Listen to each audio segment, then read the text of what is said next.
Okay. Hi, I'm Petrina. I'm a volunteer with And Rise, and today we have Gabby with us, who's a survivor of an abusive relationship. And Gabby, thank you for taking the time to be with us today. Yeah, thank you so much for having me. I'm really excited. And when I was leaving my abusive relationship, watching your videos personally helped me because I related to a lot of what you said. And it's been great to see how much you've been healing and like regaining your confidence and happiness throughout your videos. It's just been really noticeable, and it's just really nice to see that you're happy. And I was wondering if you could like share a little bit about your story before I ask you a few questions. Yeah, absolutely. First of all, I'm really glad that I could help you because the biggest thing when I was leaving my abusive relationship was I felt like I just needed people to that had been in my situation to tell me that it was okay to leave and tell me that I was going to be okay without him. So that's kind of how everything started. So I'm really glad that I could do that. Um, but yeah, so at this time last year, October 23rd, I had moved to England to get married. I had gone through all of the craziness to get my fiance visa, and the pandemic put a whole wrench in our plan. So we were originally supposed to get married in August of 2020, and we had been together for about 3 years. So I met him when I was in college, and then we went and did long distance. He's originally from England. Um, so this time last year, I moved to England, and within 7 days, we were fighting really bad, and we were fighting a lot. And I thought it was because of the pandemic. I thought it was because of us being long distance and everything. And then one day we got into a fight because I didn't seem appreciative enough about him going grocery shopping. Um, and the way that that fight went was just crazy because I asked why he had gotten rice, and it turned into this whole thing about how I was controlling and all of this stuff, and it was just really confusing. And he was telling me the world didn't revolve around me, and I just remember being so upset about it. Um, and then later that day, we got into a fight because I found out he was talking to another girl behind my back, and we'd had problems in the past with him cheating on me.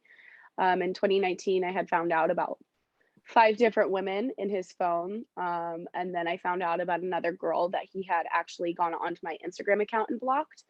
Um, so when I found out about the other girl in October of 2020, it was like a complete shock because I thought, he had changed. I thought he wanted to be with me, he loved me, he cared about me, he did everything that he could to make our relationship better and kind of just show me that he had changed. And then I was just like, you're the same exact person that you were in 2019. And this person was a complete shock to me. The first time I found out he was cheating on me, I was so shocked. And then this time I was shocked again. Um, I definitely think there were a lot of signs about it, but I was just blinded by who he made me think that he was, if that makes sense. Um, yeah, so after that, I kind of was really shocked by his response when I confronted him about the other girl. Things got really nasty. He was telling me to get out of our apartment, and I was quarantining for the pandemic. And I had nowhere else to go, but he was yelling at me to get out, get out, get out. Um, and it just took a complete turn. And anytime that I tried to have conversations with him, they would always turn into these big blowout arguments for hours and hours. Um, And so eventually I just kind of realized there was something off about it. I wasn't sure. I didn't feel like I was over dramatic about the situation with the girl, but he kept telling me that I was being over dramatic. I had no reason to be upset. That the only reason he hides having friendships with women is because I make him hide those things from him. And it was a really confusing time for me. So at that time I posted on an all women's Facebook group and I kind of shared the story of what happened, of the fight and the argument. And I had hundreds of women telling me I was in an abusive relationship. And I was like, no, no, I need to learn how to be more appreciative. I need to learn how to not be so insecure. I need to learn how to really just allow him to have his friends. And just because I don't know about his friends doesn't mean anything's going on. And these women were like, that's exactly what abusive relationships do. They make you think that the disrespect that's coming in, the disrespect that they're giving you, you think is all your fault. You think you deserve it somehow. But you're you're so right for feeling upset. And so this kind of just planted a seed in my head. And the next day when we talked about the whole thing with the other woman, we got into a fight and I decided to record the conversation because at this point we were having conversations and arguments over and over. And he always was telling me I just didn't remember. He was always telling me that I never remember the things that I say. I never remember the things that I do. I don't understand how I come off. And that if I understood how I spoke to him, I would get why he treats me so terribly.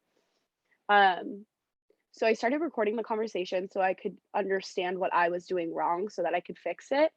And through that, I learned that everything he was saying that I did and said were actually things he said and did. And I realized like him always telling me that I talk over him was actually him talking over me. I recorded that argument. It was 2 hours long and I literally spoke for about 5 minutes, like the conversation never made sense. If it started out as one thing, it always completely spiraled and turned to a very different thing. If I talked about why I was upset, it turned into why I was a bad partner and how just because I'm upset now doesn't mean that like it's okay because of all these other things that I've done in the past or something. And so it was always very confusing Yeah. and never, yeah, it was like circular conversation, like word salad, all that stuff. I just never understood what was going on. I was always so confused. Um, and so after that, I just kind of started researching abuse because the women told me like I was in an abusive relationship. And when I listened to the argument that I had taped and recorded, I was just like, oh my gosh, like maybe I am. So I started recording. I started researching like it was my job, like 9 to 5. Every time he was at work, I was just researching. And I like first started out with abuse in relationships, and then I found like covert abuse, and then I found narcissistic abuse, and then I found covert narcissistic abuse. Mhm. And every single thing I kept finding just explained my relationship to a T. And I just remember like getting goosebumps. Like it was the scariest thing because I didn't understand until the moment that I found narcissistic abuse. I did not know what I was going through. Um, and so it took me a while. Like I started researching November 1st, but I didn't wind up leaving until November 30th. It got to the point one night when we were arguing that I thought he was going to hit me. He was like throwing things, um, hitting the counters like as loud as he can, screaming at me. He like jumped onto the bed and like started beating a pillow right next to my head. And then when I like told him that I was scared he was going to hit me and I was like so upset, I was crying, he just laughed. He just like thought it was so funny, the fact that I thought he was going to hit me. And it was just like his temper would just go from like being really sweet and kind, and then he would be really mean and horrible, and then it would just be like him mocking me, and then it would be him being sweet again. And it was like all these different manipulation tactics were happening in like spans of like 20-30 minutes all the time during our arguments. um and so I just kind of started to realize a lot of what I had researched actually like playing out in front of me. And that's honestly like kind of what helped me leave is understanding that like I was in such a toxic abuse cycle and I didn't see it. And so one day I just eventually was like, I can't do this anymore. Like I was going grocery shopping just to get away from him. I wasn't going to bed until 6 o'clock in the morning because he woke up at 6:30. So I would stay awake all night so I didn't have to lay in bed next to him. And I would wake up and my neck was sore from being so scared all the time. Like my arms are sore, my forearms, like everything. I was sick to my stomach every single day. And it was just a horrible, horrible time because I kept thinking that I was a problem. I kept thinking that maybe if I was more secure in my relationship, if I was more secure in myself, like things would change. Um, and they just kept getting worse and I didn't understand why. So one day I just like found out that he was still texting this girl and he was just hiding his phone and I just was done. Like I don't even know what came over me. I don't know how it happened, but I just was like, I can't do this anymore. So I packed up my stuff in about 30 minutes and walked out at the door. I got myself a hotel and I was like, if I don't hear from him by noon, like I'm going back to America. And so I never heard from him again. I got on the first flight back to America that I could. I came here. I had no job. I had no health insurance. I had no place to live. I had no plan at all. But I just knew that I couldn't stay there anymore. It was just so toxic. I was constantly crying. I was constantly confused. And there was always other women involved. And, the mental abuse is just, insane. Like I just never could understand what was going on.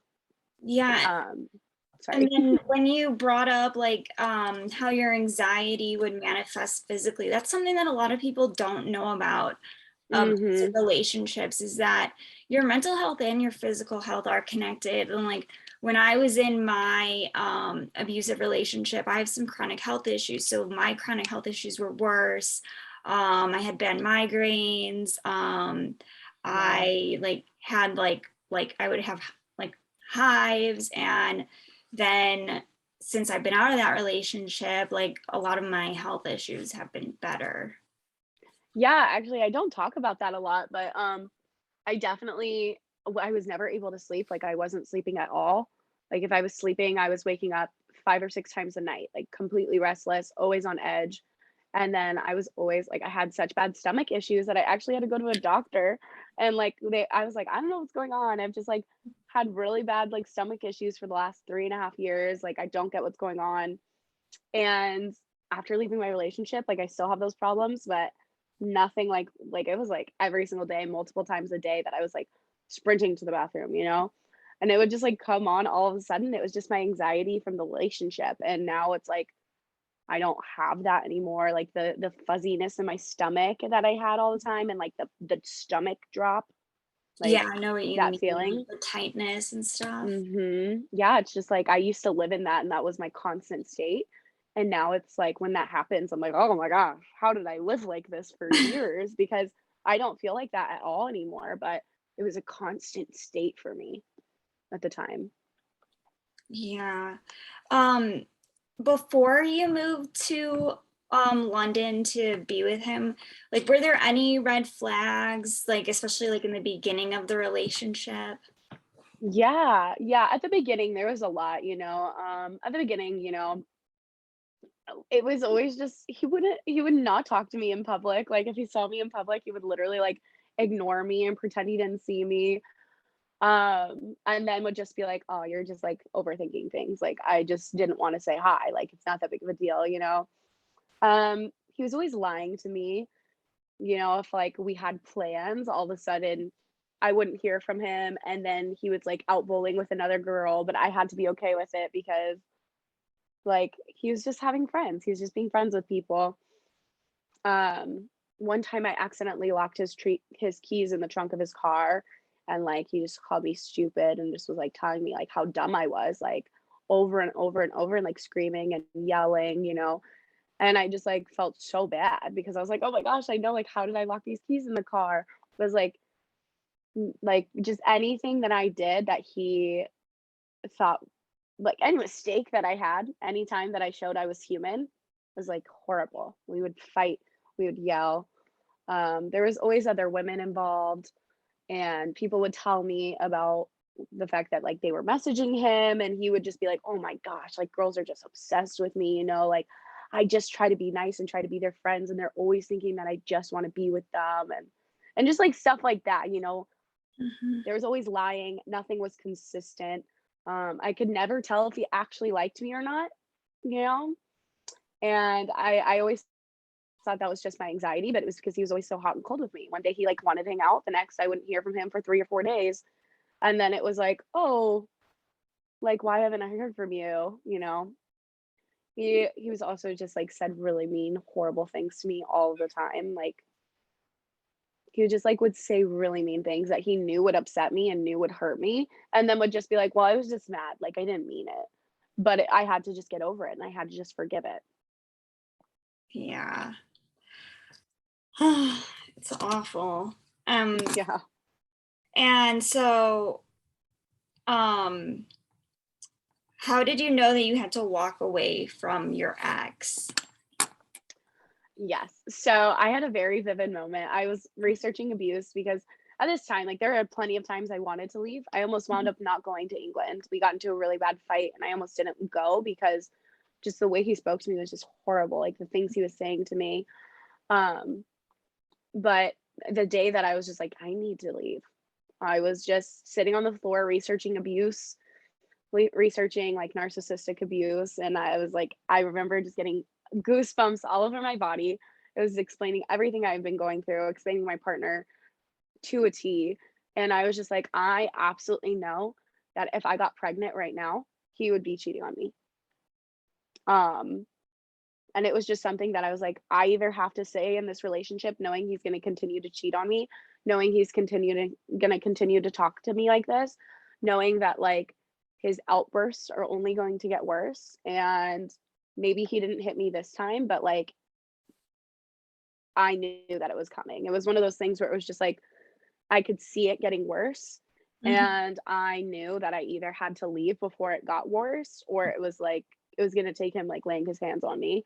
And so, like, the day that I decided to leave, it was just because I realized, like, he had no respect for me. He didn't care about me. He didn't care about my feelings.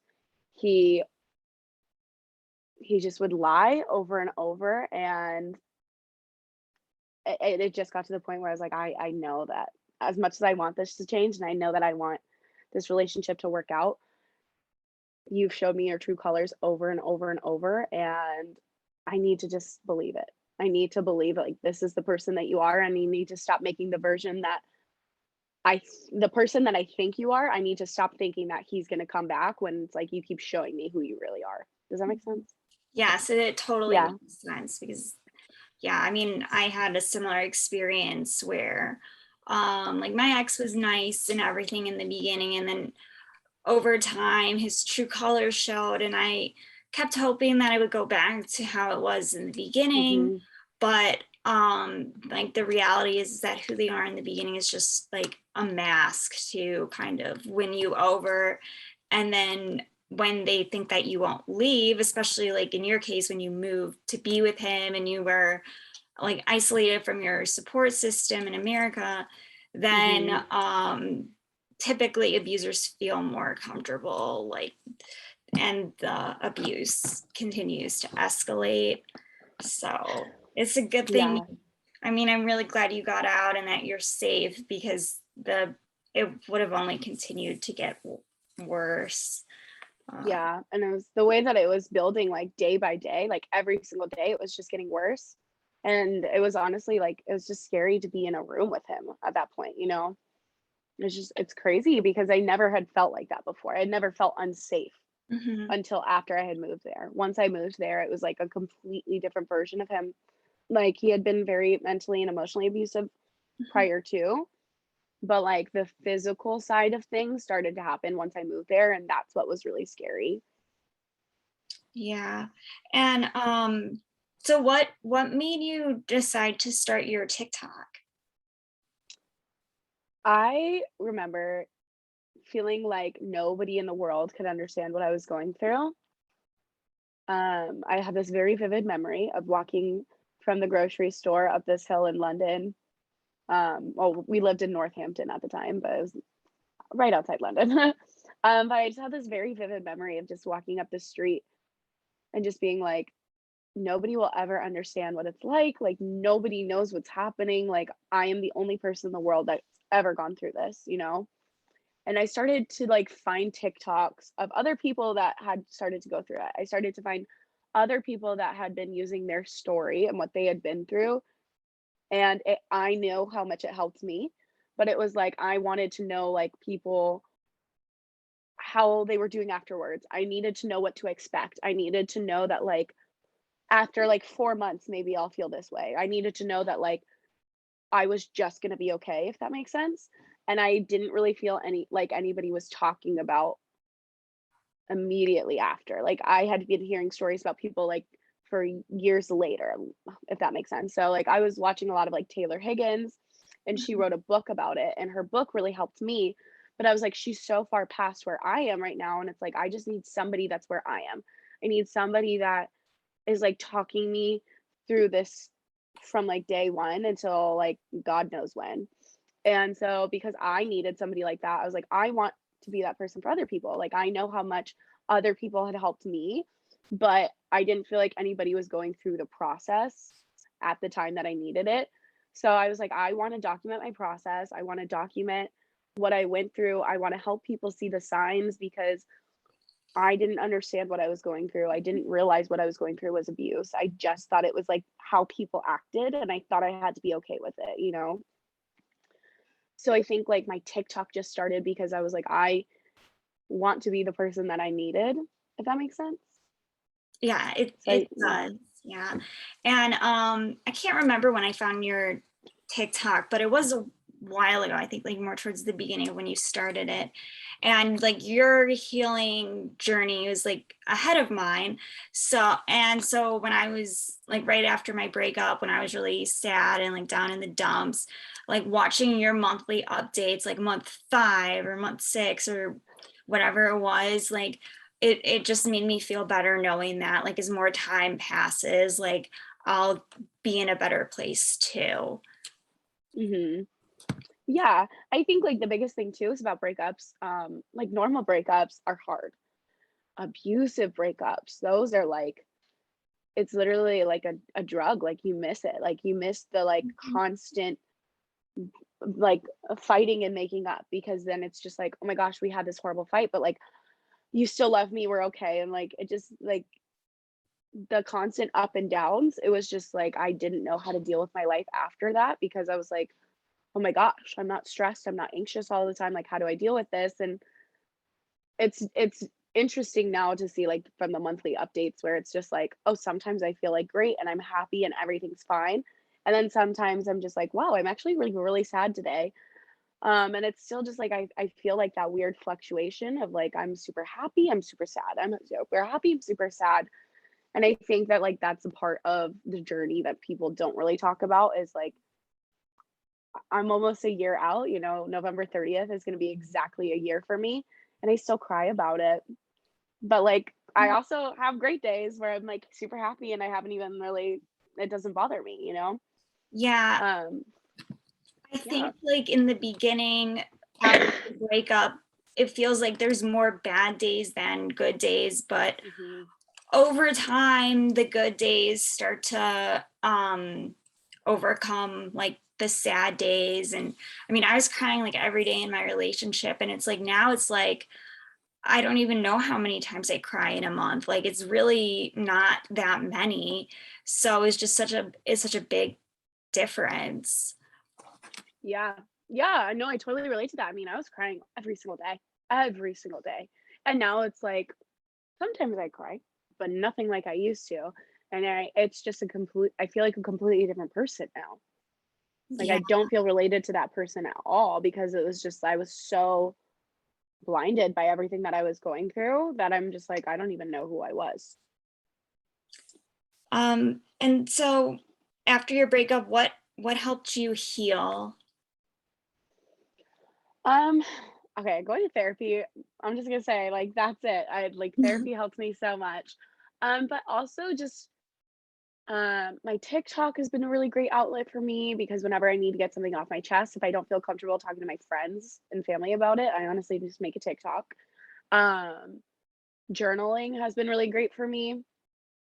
Um, Spending time with my friends. I found that since I kind of went through all of this, I isolate myself a lot, especially when I have a lot of really when I'm feeling very overwhelmed with my emotions. I tend to kind of like isolate myself, and I think that's very normal for people that have gone through abusive relationships because they just feel like they need to like hide away.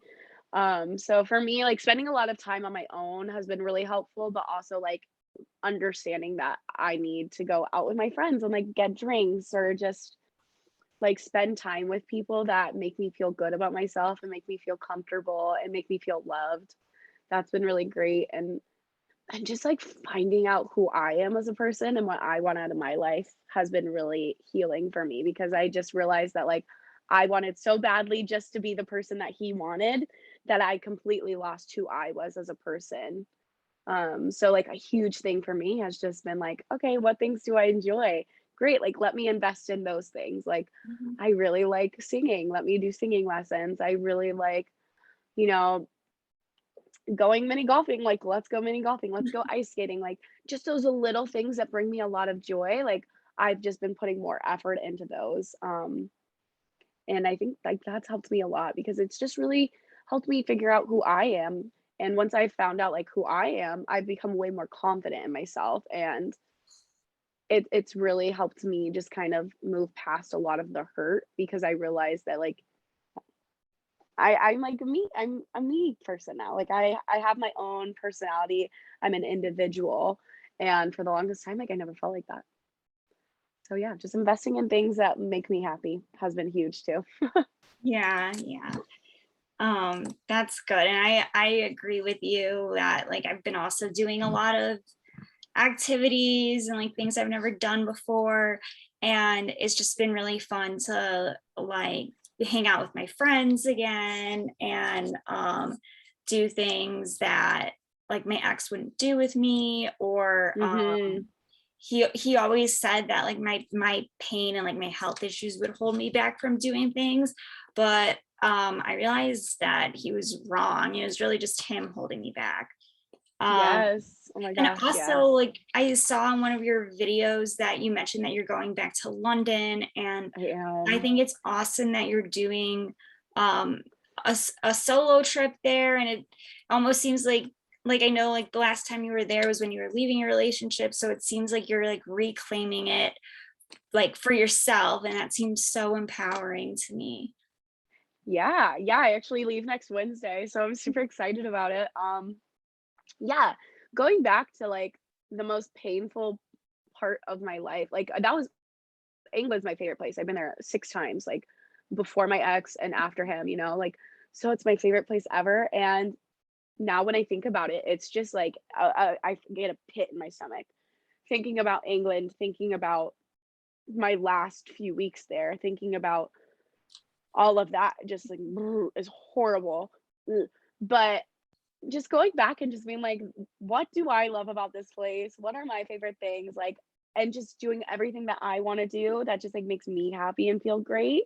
Um, it's really exciting because, yeah, like you said, it's you get to reclaim it. You get to make those horrible memories, like, those horrible memories that were there, I get to now replace them with, like, whatever great memories I wanna replace them with. Yeah, exactly. And I think that it's just amazing that you're doing that. And um it's just very like inspiring because um I'm sure it's like mixed feelings about it, but I know that you'll like have a lot of fun and make new memories there. Um and then the last question that I have is, what advice would you give to other survivors? Um, my biggest piece of advice is just, like, be easy on yourself. What we've been through is something that, like, shouldn't happen, What we've been through is Mhm. really hard, and it's really traumatic, and I am really hard on myself a lot of the times, especially when I feel sad, especially when I miss him, I get so, like, oh, I get angry at myself, and I live in the past a lot where I'm just like, "Oh, I should have left earlier. Oh, I should have left at this time," but it's just be nice to yourself because where you are now is where you're meant to be, and like what we've been through and what we've dealt with, that's horrible and that's unfair and we shouldn't have ever had to deal with that. But we have like where we are now, we got there like on our own, like whether, they discarded you or you left or whatever the situation was, like you are here now and you are doing the best that you can and you are doing a great job whether you feel like it or not. And those emotions and those triggers that come up, they're normal. And the worst thing you can do is like beat yourself up because like this just like isn't something that should happen to people. It's just not. It's not. And no, it's not. And like it's okay to feel sad and it's okay to feel angry and it's okay to like have a bad day and cry about something you thought that you were over. And I think like the biggest thing is like if you feel empowered to talk about it, talk about it. Don't feel like you should be silent because it's been X amount of time and you should just be over it by now, like this is trauma and you're not just going to be over it, you Mhm. know. I don't think I will ever stop talking about what happened to me. Um and I think that we should all feel empowered to share our truth and share our story and find people who have gone through the same thing as we have and really find like a community because the more people that are aware of abuse and the more people that are like around to kind of like help you through those hard days, I think like we're only going to be able to spread more awareness. And I think we're going to be able to start having like harder conversations with people. I don't know. I think like my biggest advice is No, like that talk. was really well, it was really well said, and I agree because Well, thank you. I can't remember exactly what the quote was, and it wasn't regarding domestic abuse relationships specifically, but it was something about saying how like shame thrives in silence, and a lot of people in abusive relationships are embarrassed or like Yeah. ashamed of of what happened to them because they think it's their fault. And especially when you have someone telling you, oh, I abuse you because you deserve it, this is all your Hmm. fault, you start to internalize it. But I think it is important to remember that how they treat you is not your fault, because we all have control over our own behaviors and how we choose to react. And Hmm. abusers make the conscious decision to be abusive. And I think what you said about being kind to yourself is true, because it's so easy to ruminate on the past and say like, oh, I wish I did this or I wish I did that. But we did the best that we could with the information that we had at the time. I say that all the time. I say that all the time. That's what my Yes. therapist told me, and it helped. And I used to Yes. beat myself up over it and be like, oh, I'm such a weak person because I stayed, because I No. put up with all this. But then I realized, no, I'm a nice person, I'm a good Hmm. person. That's why I gave him multiple chances. And He took advantage of yeah, it. he took advantage of it. And so, like, for anyone who's been in an abusive relationship, just like I just want everyone to know that they do have good qualities, and that's why they were taken advantage of, and that it's just important to practice self kindness, Yeah. and self compassion towards yourself. Yeah, I definitely agree. I think like a lot, I don't know if you relate to this at all, but I think sometimes I just like, I even see myself, I'm just like, oh, like I'm a selfish person. Like I just think really, I think that I'm like sometimes not a nice person just because of all the things that my ex told me. And Mhm. it was just like, I think it's, we have to remember that we literally have been conditioned in the environment that we were in to believe that like we deserves to be mistreated. And through that, like we have reactive abuse and we have a lot of shame through that. And it's just like we did the best we could to survive in an environment nobody should be in, Mhm. you know? Like we shouldn't have to survive and we shouldn't have to deal with such mistreatment, and yet we did. And we can be embarrassed about how long we stayed or what we put up with, but at the end of the day, like we did the best with the information that we had at the time. And for me, when I'm having really hard days, I have to just remember like you did this because you loved him, you cared about him, you thought that he was a different person. And once you realized, hey, that's not who you really are, like as much as I want to believe that you're a good person, you're not. And I left, and now I'm able to just be like, I have new information, I understood what I was going through, and I made the best decision for myself. And I have to allow myself to grieve the person that I used to be, and also give her grace because she is a very different person, she had a very different mindset than I do now. Yeah, yeah, that's true. I agree. Going through an abusive relationship does change you. And um looking like I've read that, like, for me personally, and when I've read stuff online, I know like a lot of people in abusive or in relationships are like, oh well, like I did bad stuff too, like it wasn't just him. Hmm. And like I kind of beat myself up over that because there were some things that I did that I wasn't proud of either. But I do think that, like you said about surviving, like when you're in an abusive relationship, like you're not like at your best, like you're just trying to survive. And like, so it's just important to like also forgive yourself for how Hmm. you reacted, maybe in not the best ways, be in response to their abuse, because there's Abuse. only so much that one person can handle until you snap. Like you could be the nicest person in the world, but when someone keeps pushing your buttons and being mean to you, like eventually like you're gonna snap. And Yeah. A person can only take so much, you know? And like I made a video a few weeks ago or like last week just talking about how ashamed I am about my reactive abuse and ashamed about like some of the things I did, you know? Like I was a Yeah, lot younger. I think I saw that and I really related that to that.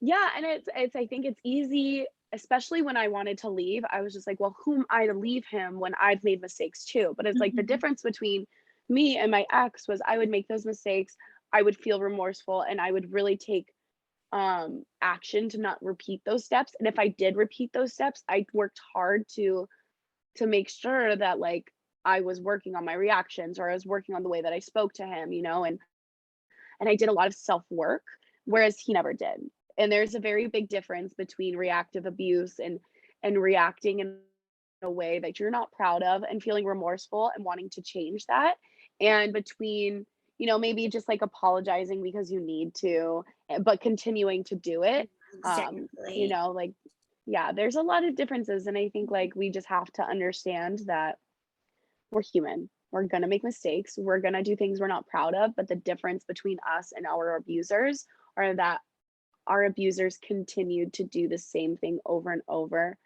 knowing how it affected us. Yes, and they will never take accountability because Mm-mm. like looking back on the things that I regret, how I responded to, I always took accountability and tried to change my responses in the future, like you did too. Mhm. But abusers like never do that, and so that's the big difference between someone that's normal and not abusive compared to like an abuser is that they will never take accountability and they'll likely never change. But Mhm. Yeah, and they just don't see a problem with their reaction or their actions. They think that we deserved it in some way, you know? And that's sad because nobody deserves that, you know? I'm sure when you've had your moments where you're not proud of and stuff, you're just like, "Oh, I shouldn't have done that. Like, you don't deserve that. I'm so sorry." Whereas I don't think my ex never had that. He may have said it, but he never actually thought it because he did it over and over, and he would justify why he did it because I Mhm, deserved it in some way to him. And that's mhm. it's sad that Yeah, we're so used to that. that's not what love is, and that's not the kind of Mm-mm. relationship that anyone should be in. Like, because my ex would also purposely upset me and then he'd laugh when I was upset or when I was scared. And it's like, that's not love. Love Mhm. shouldn't hurt. And whenever you do bring up a concern to your significant other, they shouldn't try to invalidate your feelings or tell you that your feelings are wrong. They should care about what you have to say and respect it, even if they might not like agree with it completely or anything, but just be respectful and understand that everyone Mhm. is different. Yeah, and they should want to make sure that if they did upset you, that they fix it and not don't Mhm. do it again, you know? But that wasn't the case for you and I am sure. Yeah. Oh, thank you for taking the time to talk with me today. Um, I think it's just really insightful to hear about what you went through and your process of healing. So I really appreciate that you took the time out of your day to speak with me. Yeah, thank you so much for taking your time out of thank you for taking your time. Wait. Thanks for taking time out of your day to talk with me. Oh my gosh. I really appreciate it. I honestly, it's always so nice to be able to talk to people that definitely understand because sometimes it still feels very lonely. So I really appreciate you guys having me on, and I'm so excited to see what else you guys do. Thank you.